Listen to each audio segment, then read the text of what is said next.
हाम्रो नेपालबाट युगौँ युग पहिला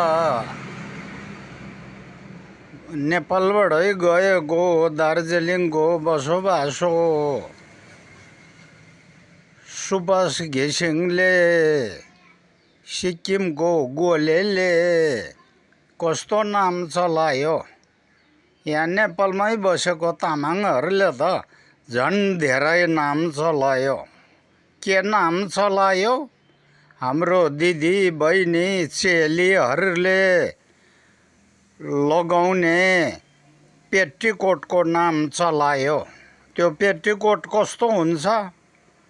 त्यो पेटीकोट त मासुको, भातको, जाँडको, रक्सीको दामी दामी फिल्टर भएको चुरोटको बास्ना आउँछ।